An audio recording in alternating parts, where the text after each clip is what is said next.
In this video, I'm going to show you how to style your sneakers properly. I've made enough mistakes in the past and think I've got a pretty good idea of what works well and hopefully save you from having to go through the same painful experiences I did. Now, these tips can be applied to pretty much any sneaker, but obviously because it's me, I'm going to focus around Gel Lyte 3s. Runners are great because they're really versatile and you can wear them in all sorts of different styles, be it athleisure or vintage or even sort of your common everyday streetwear style. But for this video, I'm going to talk about the three key areas, that being color blocking, socks and pants.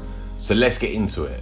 Okay, so starting with pants. You need to wear the right kind of pants. You know, GL3s and most runners are pretty slim and sleek, so you don't really want to wear bootcut jeans or super baggy pants that completely cover the sneaker and make you look like a floating ghost. You know, personally, I like to wear fairly baggy joggers or jeans, but always nicely tapered so that they sit just over the sock liner. Especially if you've got some serious grails on them, what's the point in hiding them? You know, you want to showcase them in the best way possible. Why waste your money? And if you only have oversized jeans, then you can always pinroll them to make them tighter around the ankles. And I feel this actually really elevates your overall sort of look and style and really sort of sits in well with that sort of Asian vibe that's going on at the moment. Now we're going to talk about colors, which is actually a bit more complicated than it seems. I actually like to focus on contrast and complementary tones. What I mean by complementary tones is by keeping colors in the same groups. So, you know, things like your fluorescences, your pastels, your brights, even your earth tones or neutrals, trying to keep them in that same family. Now, this might be obvious to some, but you don't want to wear neon yellow shoes like the Slam Jam Citruses, for instance, with any earthy neutral toned outfit like this camel hoodie, or the camel hoodie you'd actually wear with another neutral tone based sneaker like the Earth Days. I also like to go for contrast, and by that I mean looking for colours on the opposite side of the colour spectrum. So if you're wearing some kicks with a bit of yellow in them, then why not go for some blue navy denim to contrast really nicely? Or to just be really basic and keep it safe, you've always got white kicks with black pants is always a winner.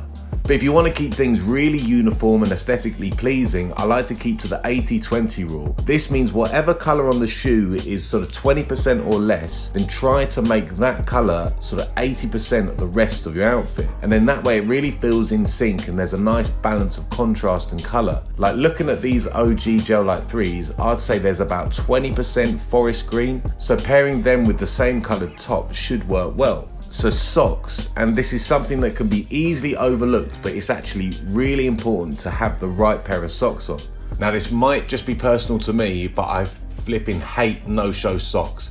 They literally make me feel ill and just make me think that your shoes probably stink like hot trash on a summer's day. I actually think quarter-length crew socks are best. You know, they're not so high that you're going to get called out and picked on in the playground, but you know, they cover the ankles nicely and just right. And also, I always think the thicker the better, as they give you a more premium feel, and there's nothing worse than cheap, thin socks that have been stretched over your ankles and you can basically see the skin through. Now, for sock colour, I always try and match the colour of the sock liner, as it feels a lot more seamless with the shoe and really helps fuse my overall outfit together. So like this example here, be it with either red or black. Worst case, if you want to wear some heat and you haven't actually got any socks that match the liner, then it's always just really good and safe to go with white as a base layer for any sneaker colorway.